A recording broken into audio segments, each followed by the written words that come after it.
Hey, Jim Stroud here with some information that has blown my mind. I mean, like, did you know that in pre-Civil War America, black people owned black slaves? Well, if you did, maybe you saw part one of my video series.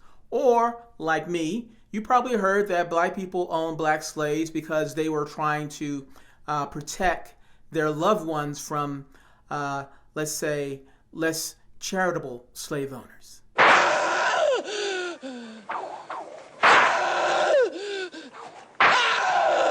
James, your name is Toby. I want to hear you say it. Your name is Toby. You're going to learn to say your name. Let me hear you say it. What's your name? Kunta Kinte. While it is true that some blacks did own black slaves as a way of protecting their loved ones, that is only part of the story. It is not the entire story. Check out some of these statistics from the U.S. Census of 1830, and you'll see some interesting things like this. 965 free black slave owners in Louisiana owned 4,206 slaves. 464 free blacks in South Carolina owned 2,715 slaves. And as a matter of fact, free blacks owned more than 10,000 slaves in Louisiana, Maryland, South Carolina, and Virginia. The majority of black slave owners lived in Louisiana and planted sugarcane. Okay, when I saw those stats, I became very, very intrigued about black slave owners. So I started researching and finding more information on the topic. And here are some things I discovered. Harry Coger, in his book, Black Slave Owners, Free Black Slave Masters in South Carolina, he wrote about the success of black women in Charleston. Here's a quote. By 1860, so many black women in Charleston had inherited or been given slaves and other property by white men.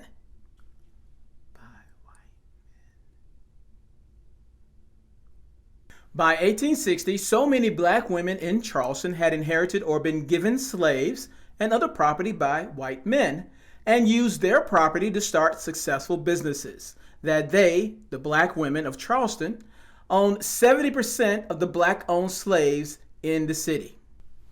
In Dixie's censored subject, Black Slave Owners, Robert M. Grooms points out, in 1860, there were at least 6 Negroes in Louisiana who owned 65 or more slaves.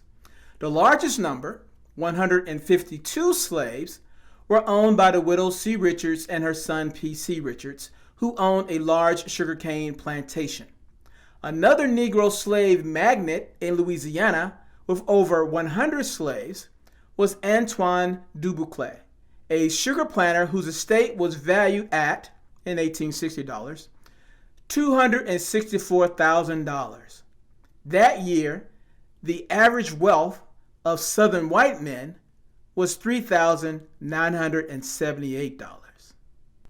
So, did some black people want slavery to continue because they were profiting from the institution? In Black Property Owners in the South, 1790 through 1915, the author Lawrence Schwenger cites John Carruthers Stanley, someone who was born a slave in Craven County, North Carolina, who became extraordinarily successful barber and speculator in real estate in New Bern. By the early 1820s, Stanley owned 3 plantations and 163 slaves, and even hired 3 white overseers to manage his property. Whoo! Hey, I'm just telling the truth. I'm just telling you what I found out. From the book Black Masters, A Free Family of Color in the Old South, I learned about William Ellison. Now, he was born in 1790 as a slave on a plantation in the Fairfield district of the state, far up country from Charleston. In 1816, at the age of 26, he bought his own freedom and soon bought his wife and their child. In 1822, he opened his own cotton gin and soon became quite wealthy.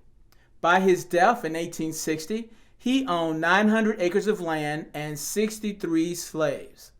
At his death, just before the Civil War began, Ellison was richer than the overall majority.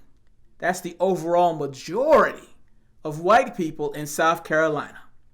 That being said, Ellison did not allow any of his slaves to purchase his or her own freedom. For the love of money, people will steal from them.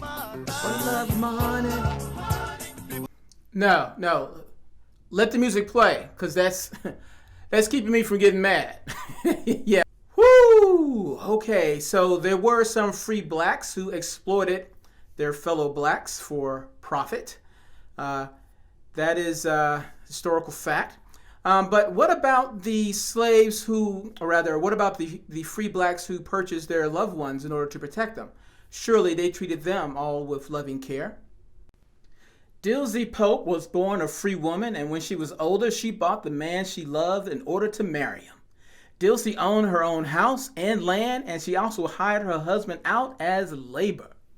One day, as all married couples do, they had a fight. And as a result, Dilsey sold him to her white neighbor out of spite. Later on, Dilsey felt bad about the argument and tried to reconcile. Only problem was that when she went to buy her husband back and apologize, her neighbor refused to sell him. Awkward. Jacob Gaskin was born free because his mother was a free woman. His father was still a slave at the time of his birth. When Jacob grew older, his mother helped him to buy his father. The family was happy with this arrangement, although the father was technically still their slave.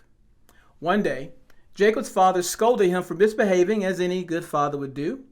Jacob didn't like his father telling him what to do, so he sold his daddy to a New Orleans trader and then later bragged to his friends and colleagues about sending his own father to be a slave on a plantation in Louisiana to, quote, learn him some manners. That was wrong on so many levels. In the book 100 Amazing Facts About the Negro, Carter G. Woodson said some of the husbands who purchased their spouses were not anxious to liberate their wives immediately. They considered it advisable to put them on probation for a few years, and if they did not find them satisfactory, they would sell their wives as other slaveholders disposed of Negroes. So, what's my takeaway from all these things that I've learned? Well, for better, or in this case for worse, both white and black profited from the institution of slavery. In some ways, black people profited more when you think about the undue advantage they had over their loved ones. Certainly not all black people, but some did. In light of that, there's no one group of people more virtuous than the other. In a weird kind of way, it reminded me of a quote from one of my heroes, Dr. Martin Luther King Jr., who said this: I look to a day when people will not be judged by the color of their skin, but by the content of their character. So, what do you think about the things I shared in this video? Is your mind like, or are you like, whatever? Either way, I would like to hear from you. If you would, leave a comment below. Please share this video far and wide. I'd appreciate that. And also would appreciate even more if you would subscribe to my blog, of course, jimstroud.com. Now, most of my videos deal with technology for the most part. This is something I'm doing for Black History Month.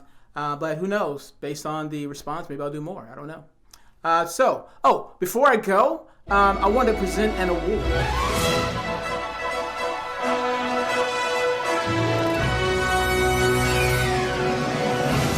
The Golden Cockroach Award is reserved for only the most loathsome of human beings. Today's recipient is Nat Butler. Who is Nat Butler, you ask? Well, let me tell you. Nat Butler, a free black, owned a farm and made a living selling slaves in a very unique way. He would make friends with slaves, encourage them to escape their masters by hiding on his property. Once their slave master reported them missing, Nat Butler would find out what the reward was and sell them back. If the price for their return was too low, he would buy them from the local slave master at a bargain price, then sell them for a much higher profit elsewhere. Over time, Nat Butler gained a bad reputation in his county for his scheming actions, and many people tried to kill him. I wish I knew how successful they were, but I do not. So that's it for part 2. In part 3, why did slavery really end in America? The answer might surprise you.